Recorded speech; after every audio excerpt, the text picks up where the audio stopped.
Hey, how you doing, everybody? So today I would like to discuss something very important. It's the ancient Hebrew PaRDeS, right? Now this word is an acronym, just like the word NASA is an acronym. So PaRDeS stands for four Hebrew words, which is Peshat, Remez, Derash, and Sod, right? So what is PaRDeS? This is probably one of the most important things, or probably the most important thing that a person who researches the Bible, but more specifically the Old Testament, will find out, right? This was just recently made, uh, I was just recently made aware of this, okay? So, this is the actual method that the ancient Hebrew writers or scribes and people who read the Old Testament, or Tanakh as the Jews call it to this day, this is the actual method that they use of how to understand the Old Testament, okay? So, Peshat is the literal and surface meaning, plain meaning.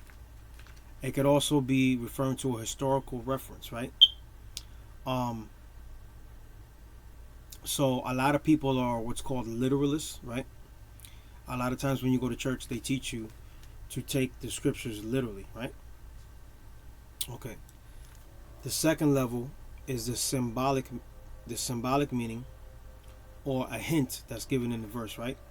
Which is showing you there's some kind of secret or something hidden, right? And you got Darash. This is the devotional part where the story is something that you can learn from and apply to your life, right? And the final part is Sod, right? So it's like mysterious, esoteric, okay, secretive, and it could be talking about something coming in the future, right? So looking at the Bible, right? There's examples of this all throughout the text, right? So let's just mention a few real quick, right? So in the Peshat, the literal or plain meaning, right? When you go to the very beginning in the book of Genesis, right? It's talking about an actual event, the creation of the universe and the creation of humanity, the animals, everything in it, right? So that would be obviously something literal, um, not symbolic at all, right? Okay.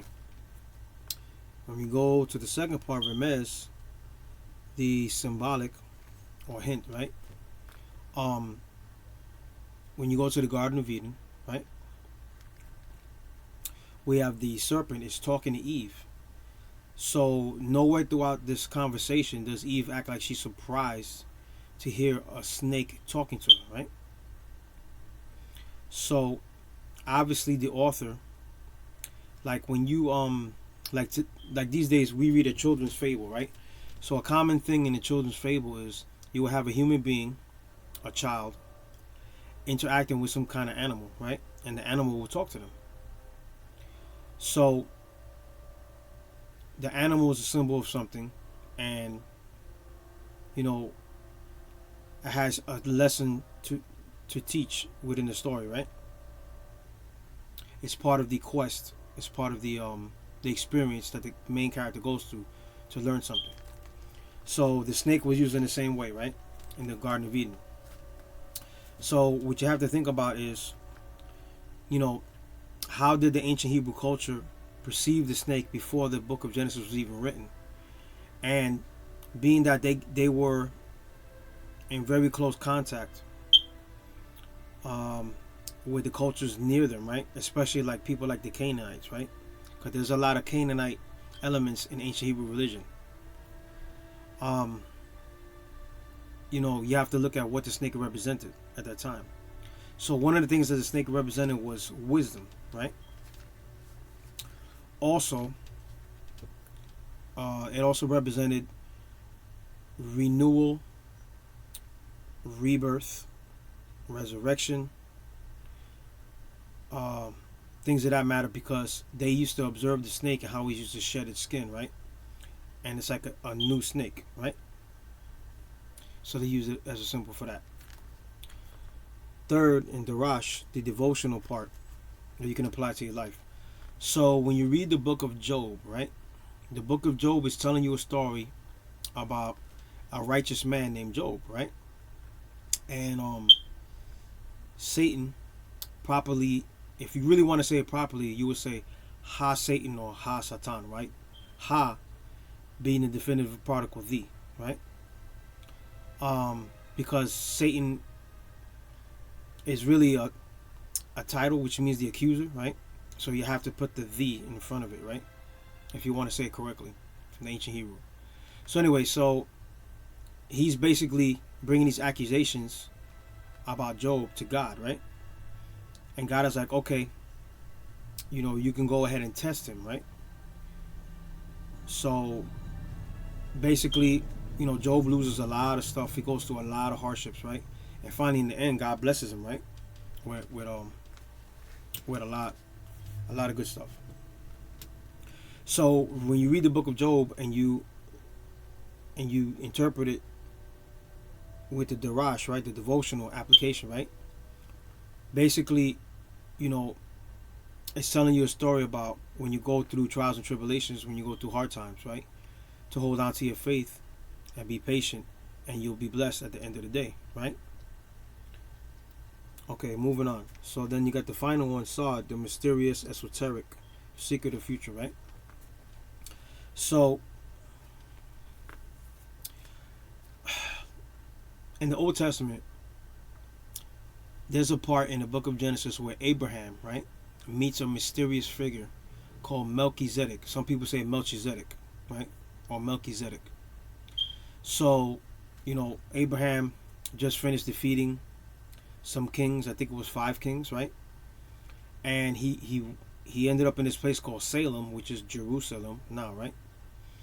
And he met this man, Melchizedek, or Melchizedek, right? And it says that he was the priest, the high priest of God, right? And basically he gave a blessing to Abraham, right? The crazy thing about this is that the priesthood in ancient Israel was not established until way later, right? In the lifetime of Moses and his brother Aaron, okay? And this is in the time of Abraham, which is before Moses and Aaron. There was no priesthood because the priesthood was instituted at the time of Moses and Aaron, okay? So this is a mysterious character in the Bible, right? And the book of Genesis never explains his origin. It doesn't tell you where he came from. It doesn't tell you who his parents were. It doesn't tell you, what was his function. In other words, what was he doing in society? What kind of job did he have? What was he doing? All right. In the New Testament, he's mentioned again, I believe in the book of Hebrews. And then another great example of a mysterious part of the text would be basically almost the entire book of Revelation, right? Where it talks about the mark of the beast, the 666, right? Then all these visions and stuff that John is having, the woman, the dragon, all that stuff, right? Okay, so now the word PaRDeS, right, where all this is coming from, the acronym, is actually where we get our modern day word paradise, right? And the actual origin of this word is actually from ancient Persian, which is Iranian, right? So here's the thing. So in the old Persian, this word would mean like a king's hunting park, right? Now this is the word that you see in the book of Genesis that they translate as garden, referring to the Garden of Eden, right? Okay, so it's a garden paradise, right? So here's the thing. When you look at this method of understanding the scriptures, right, and you look at the book of Genesis, there's something going on here, because look, so according to the ancient Hebrew writer, right, we were living, or should I say Adam and Eve, let me say that more specifically, were living in a place that was peaceful, separated from everything else, right? Some people have actually said that this was the archetype of the temple that was later on built in Israel, right?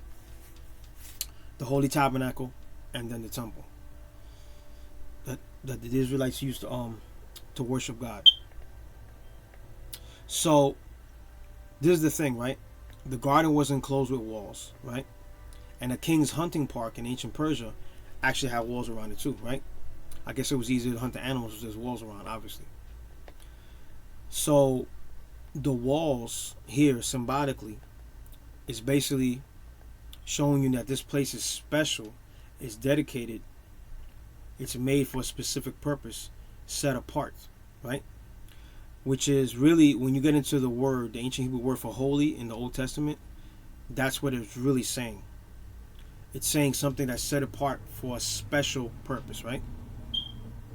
Just like a priest or a high priest of ancient Israel was supposed to be a holy person because they're set apart from the rest, and they have a special reason for doing what they're doing, right? And just a special person in society, period, because of their office, of their function. Okay, so a person who believes in the Tanakh, in the Old Testament, right, studies it, believes in God and all this other stuff, right? Basically, you're trying to work your way back into this garden paradise, right? But not obviously in a physical sense, right? It's all mental, it's all spiritual now, right? It's all symbolic now. Okay? So the thing is, there are people who think that they know what the Bible's actually saying, right?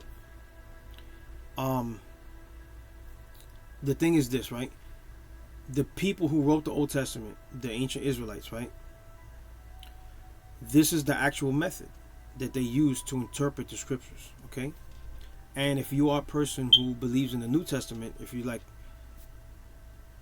believe in any religion that is part of Christendom, whether you're Roman Catholic, Protestant, Baptist, whatever it is, right? If you find out this information, you need to really start studying the scriptures this way, right? Especially the Old Testament, because there's a lot of rabbis, such as Rabbi Tovia Singer, who refutes a lot of claims of Christians when they say that there's a lot of symbolic or prophetic parts of the Old Testament that are speaking of Jesus Christ himself, right? All right, so yeah, so when you use this method, hopefully you can understand the Bible better, or at least the Old Testament better, right? Okay, so I don't want to keep y'all here all day. I think I've said enough about this for now. Yeah, so I appreciate you listening and taking the time out your day, and I hope you have a good day. Peace and blessings. Thank you again.